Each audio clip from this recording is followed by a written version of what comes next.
What's going on, guys? Welcome back to another epicseven video today. And today, guys, we are going to be talking about what we can expect for next week's update for March 30th. So this is a couple weeks before. I think we're about 2 weeks before we should, around the time we should be getting the details on episode 2. Not for sure if on the June 9th update we are going to get episode 2. They made it kind of seem like we're just going to get the details.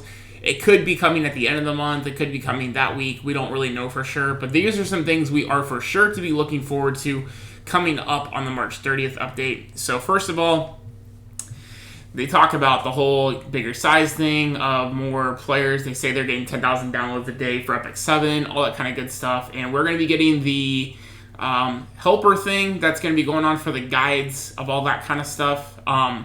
As far as for aspiring adventurers and these rewards that you guys see here, this most likely is not going to be in the game yet. Like the tracking quest, all this kind of stuff that you guys see here. As far as this quality of life update, it's probably not going to happen until we do get the new episode of the next continent. That's what I would expect, but they are going to be doing some guides, still benefit from this guide and the rewards that will come with completing this guide. So basically they're talking about here, they're preparing new guides for the new players. That's what we should expect with the update. I'd be very shocked if they add any of this kind of stuff outside of the guides, but the extra rewards. You guys see the charms and the stigma. Looks like there's going to be some ancient coin things here too for the aspiring adventurer completion. And then we'll probably get new quest missions as well. I don't know if we'll get them for the old continents, but we'll definitely get them probably for episode 2 on the new continent. So I'm not sure if we're actually going to get those, but they are going to give us a preview for episode 2 preview, and that pretty much came in the side story here that we talked about last week. And then more details, episode 2 on June 9th. So June 9th, they're going to give us more details. But the way that's phrased makes me think that we're not going to actually get the release of episode 2 on June 9th. So probably is going to be later in the month. I'm thinking 2 weeks after that. So I'm thinking around the last week of June. Let's pull up the old calendar here just to see what the date would be on that Wednesday. So I'm thinking around June, either the 19th or the 26th. I'm going to lean more on the 26th, though, to be honest. So, wait, why does it say the June 9th update? Wait, that can't be right. Because June 9th is a Sunday. That's really weird if they're going to change the... So that means they potentially are going to change the update date to a Sunday? That's really weird. Okay, well, we'll have to see how that's going to pan out. Because that Sunday update, or that Wednesday update, should be on June 12th, not June 9th. That's really weird. But we'll have to see, in a couple weeks when that update happens, or what exactly is going to happen. So, that's really strange. But anyway, the other thing to note of what we will be receiving here, if you guys see here, is going to be the montmorency specialty change. So that is going to be something that's for sure going to happen. From what everyone is pretty much insinuating with her, and what you can see kind of from her skills and what a specialty change could potentially be for her, is she's going to be more of an Angelica type of support hero. I don't think they're going to be made to be as good as Angelica, just because of how well Angelica's established herself in the meta for PvE and PvP content. She's going to have immunity, she's probably going to have a little bit of healing, and she's going to have some cleansing. So she's going to have for utility for sure, but it's going to have to be weighed out how much you've invested in your Angelica, how far you are in her skill ups, do you have her 6-star awakened, do you have her geared up really well, is she performing the way she's supposed to be for PvE and PvP. I don't see Montmorency being a PvP hero, so all of us veteran players that are through all the PvE content with Abyss and Hell Raids and all that stuff, probably is going to be worth it at the moment to specialty change her. Probably do the specialty change actual quest itself, because those generally aren't too bad. It's generally stuff you do in the game anyway.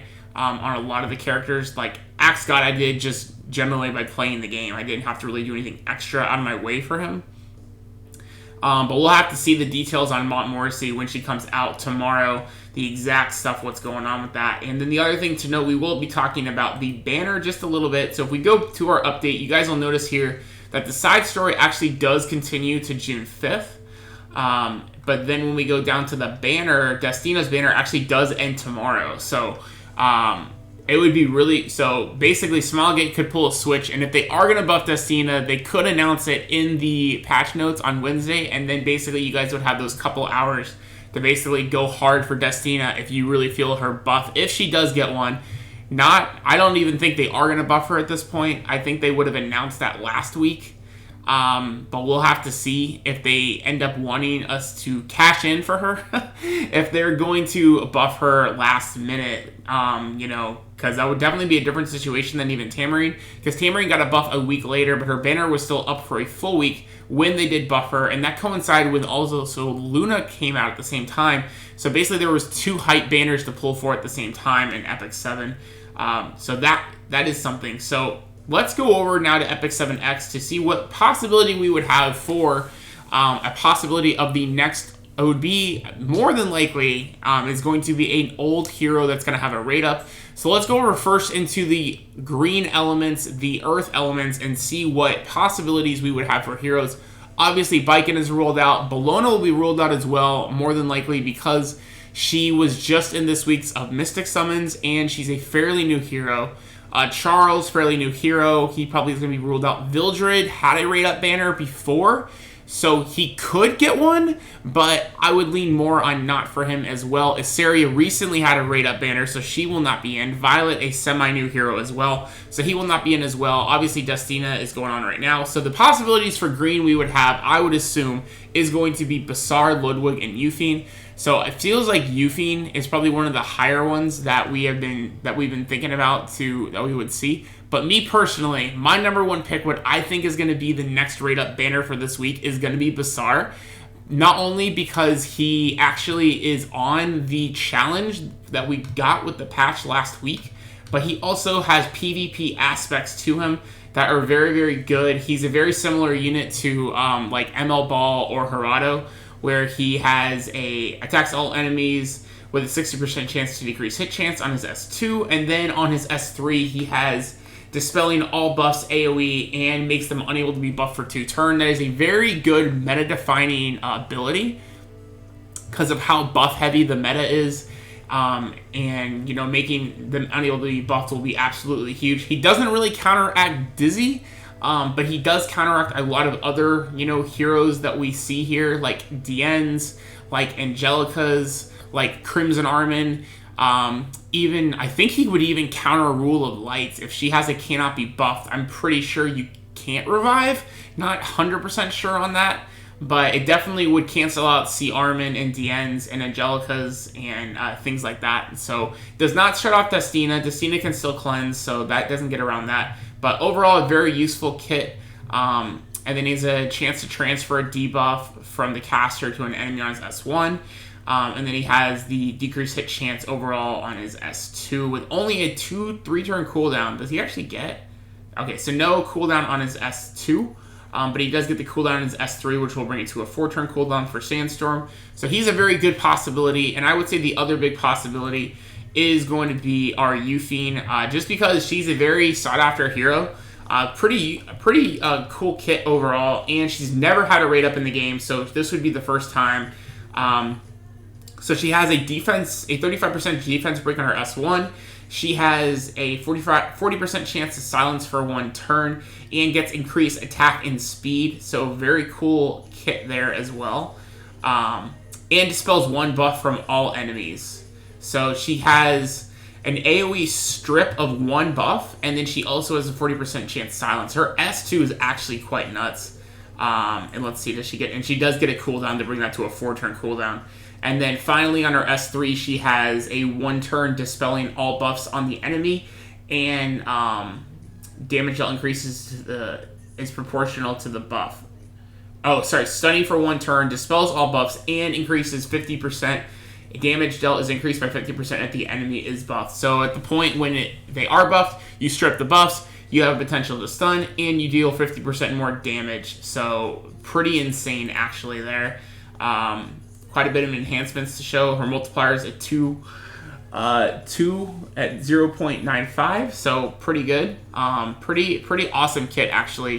Has very good utility for PvP. PvE, I don't know if she'll have as much because you can't stun. Sometimes you can't silence either. But she does have that S1 defense break, which can be still very, very useful for PvE. So overall, she's a great hero. I wouldn't mind getting her myself. So let's go into the next element. So let's go into water. But water, I'm like 90% sure we won't get any of these heroes. So we just had Crowell. Kisei's semi-new. You know, she was added to the game in 2019. Yuna, obviously, is free to play. We won't see her. Cez could potentially see him because he is now a more relevant PvP hero. On top of that, he's never had a raid up himself. He was just in selective summons. Luna and Diane obviously limited, Dizzy limited, so look at that, 3 limited ice heroes. Crazy. Oh man, that's funny. Baikon's actually the only non-limited ice hero. She's green. Fire has no limited fire heroes. Tywin could actually be a pretty cool one as well. He's a very good hero for PvE and PvP content, depending on your builds. And then Cigarette. So if it is going to be an ice hero, it's going to either be Cez, Cigarette, or Tywin that we're going to have next week. But I don't think we are going to have one. We've had quite a lot of ice heroes and banners for a while, and we just came off of Dizzy. I could still see us getting another green hero, potentially. Then finally, let's go into the fire heroes. So there's quite a bit of options for fire heroes because a lot of these we've never had raid ups for. We've obviously had Haste. We've never had Charlotte. We've had Ken. We've never had Ball and Suzanne. We've never had regular Aramithia. We've never had Ravi. And we already did have Tenebria. So there's quite a bit of options. A lot of people are saying CC just because possibly Smilegate is following the trend that they did when the game first launched. When the game first launched, we had Dustina. But at the same point, if you guys do remember, we actually did have Vildred before Cecilia. So right after, or was it? No, actually, you're right. Okay, so no, I take that back. I believe Cecilia was before Vildred, but they were literally like a week apart, if I'm not mistaken. I can't remember exactly off the top of my head, but I want to say CC actually was first, and then Vildred came alongside as well. So, sorry for my phone going off there, guys. But yeah, so we could see Cecilia potentially. We could see Vildred potentially. Or it could be any of these new, or not new, but fire heroes that we've never had before. So it could be Charlotte, it could be Bell and Suzanne, it could be Aramithia, regular Aramithia, could be Ravi.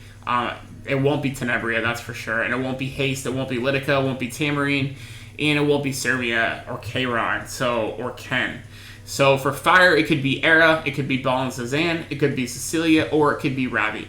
So I still think, in my personal opinion, if I were to bet money, I would bet on Basar just because of his usefulness in PvP. He's never had a raid up. The only other 2 raid up heroes for green that we haven't had has been Ludwig and Yufine. But the fact that he does have his event going on would make sense to kind of add him to the game as a raid up hero. But we'll have to see. I'm going to be very interested to see what they choose to do this week for the raid up banner. There's been no leaks to my knowledge as of when I'm recording this of anything to say there is one favoritism or the other, just purely overall opinions of certain people of what Smilegate's done in the past. So I want to hear what you guys think in the comment section down below. Do you guys think we're going to get anything besides the specially changed for Mont M and the little guides that they're going to be adding into the different areas of the game? Do you think they're going to add anything extra for quality of life? And what hero do you guys think is going to be a raid up for this week?